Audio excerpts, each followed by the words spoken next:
Sa ibang balita, pinangunahan naman po ni Pangulong Ferdinand R. Marcos Jr. ang paglulunsad ng Test the Skills Passport mobile app kahapon. Alinsunod ito sa dedikasyon ng gobyerno na magtaguyod ng mas pinadaling access ng mga Pilipino, partikular ng Test the Scholars sa job opportunities at training. Si Camille Gonzalez sa buong detalye. Mas pinadaling access sa technical education, training at job opportunities, posible na sa tulong ng moderno at digital na solusyon.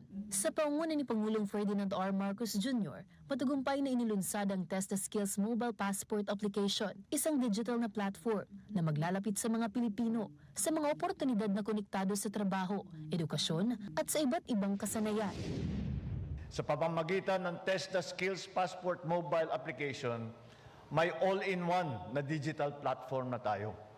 Dito makikita ninyo ang mga mahalagang impormasyon tungkol sa TESDA trainees, scholarship, employment opportunities, TESDA accredited training institution, at TESDA online training courses. Ang TESDA Skills Passport mobile app ay dinisenyo rin ng TESDA Information and Communication Technology Office bilang isang digital tool na magsisilbing job portal na mag-uugnay sa job seekers, employers at iba pang industry partners. Dito, maaaring lumikha ang TESDA Scholars ng verified digital identities at itrack ang kanilang progreso sa paghahanap ng trabaho, gayon din sa mga benepisyo na maaari nilang matanggap mula sa pamahalaan. Bilang patunay naman sa dedikasyon ng administrasyon para sa pagtataguyod ng tuloy-tuloy at mas pinalawak na scholarship at skills training program sa bansa, inanunsyo ng Pangulo na maglalaan ng pamahalaan ng mahigit 20 bilyong piso para sa TESDA ngayong 2026 na itinuturing na pinakamalaking budget sa kasaysayan ng ahensya.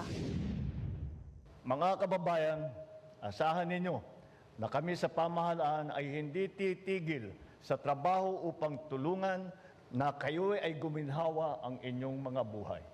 Patuloy naming sisiguruhin na may sapat na pondo ang edukasyon.